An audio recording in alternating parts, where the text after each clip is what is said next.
welcome back to The Buzz. I'm Baylie Barnes. Today I'm with Nathan from Edge Rock Gym. Nathan, thank you for being here. Absolutely. Thank you for having me. Great.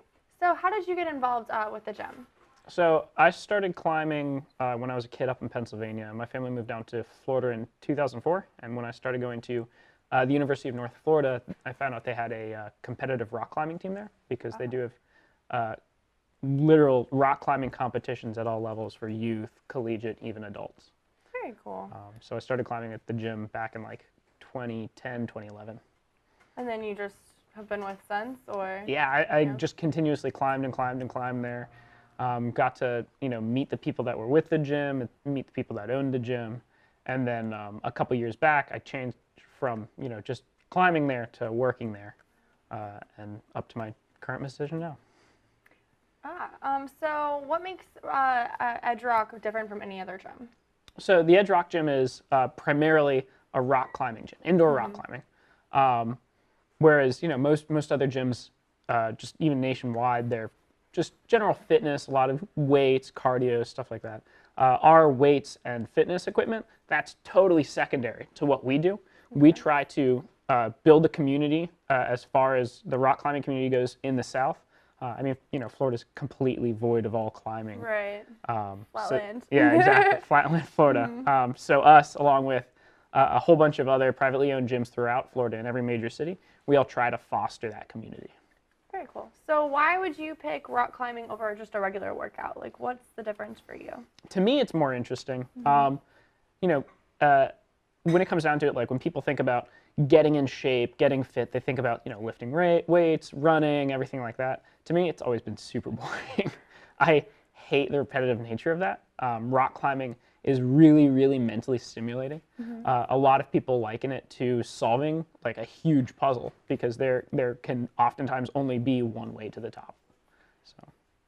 So are you afraid of heights? I have to ask that question. It depends on the circumstances. So like if you put me on like the top of the Space Needle in Seattle or something, and I'm just like looking down and over, I'd be terrified. I'd absolutely be terrified. But knowing that I'm either A, on a rope and I'm not going to take that far of a fall, or that I'm not even that far off the ground, it's different to me. It definitely makes me feel like I'm more in control. I know when it comes down to it, I'm no more or less safe. But either which way, mentally, there's just something different that I'm not afraid of heights while I'm climbing. Do you always use a harness then when climbing, or not always? Free climb? It definitely depends on the type of climbing. So like you just said free climbing. There's so many different types of climbing that sometimes people think about, sometimes they don't. So like free climbing or free soloing is what a lot of people think about. There's also bouldering, which people don't get that high, and so they don't really need a harness. Instead, they just shore up the padding on the ground, and they're usually good to go. There's also aid climbing or ice climbing, where people are using like pickaxes and stuff. So they use harnesses in that case, but it's not quite the same. So what kind of services and programs do you guys offer at the gym? So other than just normally like having day passes where people can come in, they can climb on their own. We also have youth programs, so youth climbing team, youth climbing club, like an after school kind of thing. And then we also offer one-on-one movement and technique classes. We have our fitness only memberships if people really do just want to go to a climbing gym and lift weights. And then we have plenty of like members only parties and other stuff like that. Do you like kind of like, I guess, teach people how to climb? Like, I mean, I know it's kind of like base, like, but like you can teach people like how to like find like the right ones, like going up and whatnot. Yeah, absolutely. So we try to teach everybody what they need to be successful. Every person has their own style of climbing, just like people have their own style of what sports they like, what foods they like. Everybody's totally unique in that aspect. And so we try to help people identify what is their favorite techniques, like which ones they generally tend to use the most, and how they can use that to be even better at what they do. Can you tell me a little bit more about like these different techniques? Like, is it like hard to, I don't know, is it like a big difference or like what? It can be totally, totally different. So right off the bat, like men and women fundamentally are different climbers.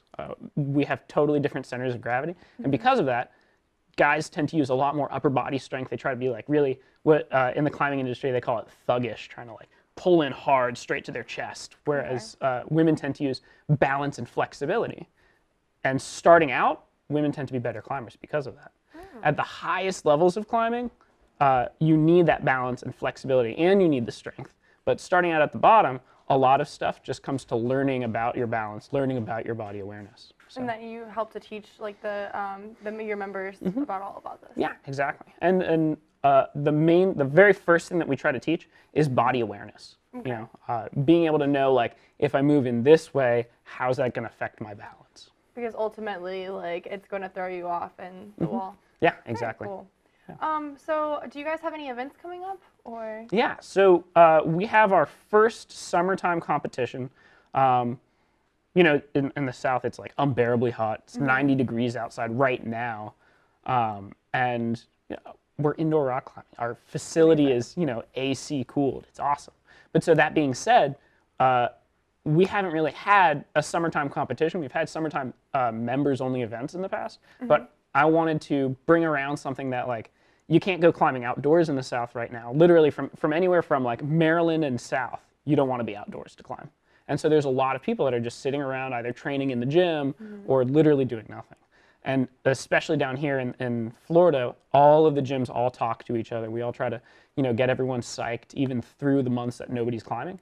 And so we decided to make a climbing competition where we brought all the different aspects that we can actually do and bring everybody together with that. And you're collaborating with the other gyms, like in other parts of Florida, then, or? Yeah. So oh, cool. The main collaboration is that number one, we tell them that it's happening. Number two, we ask, hey, if anybody wants to help out, it'd be really cool if you guys send staff up. We can, you know, try to get this figured out. In Gainesville, within the last 6 months, sadly, their gym went under, the Gainesville Rock Gym, and so they've had a lot of staff that, you know, lost their jobs because of that, which is really, really sad, really disappointing. Something that they had literally no control over and came out of the blue. But that being said, the people that work in a climbing gym, depending on what it is they do, can be skilled laborers. And being those skilled laborers, they can have certifications that back up their credentials, which is really nice. We've reached out to what we call our route setters, the people that literally put the holds on the wall in the different ways to make those essentially like puzzles, like I was saying. We reached out to different route setters through the different gyms in Florida to say, hey, do you guys want to, you know, come up and help us out with this? It would be really awesome. It would alleviate some of the stress for us. Yeah. And then it would also be able to say, like, hey, you know, all the different gyms helped out with this. That's fantastic. Yeah, that it's sounds really great. nice. Yeah.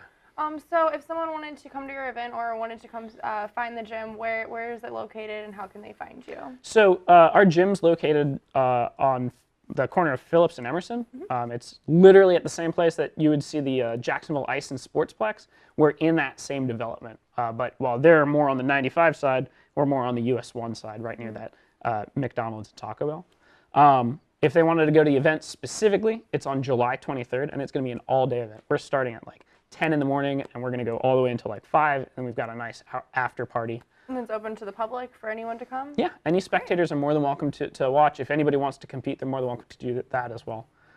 We've got a bunch of local sponsors that we're really proud about, specifically Taco Lou and Bold City Brewery jump on board. Wow, so, that's awesome. Yeah. Great. And your website? Our website's theedgerockgym.com, but if people want to know like the most up-to-date information, they'll want to reach out to us through Facebook, Got it. which is just facebook.com/theedgerock. Great, and I'll put the links in the description in the bottom. Okay. So, yeah. Sounds Thank good. you, Nathan, for coming today. Yeah. It was great, a pleasure. Absolutely. Thank you so much for having me. All right, and thank you so much for watching at home. We'll see you next time on The Buzz.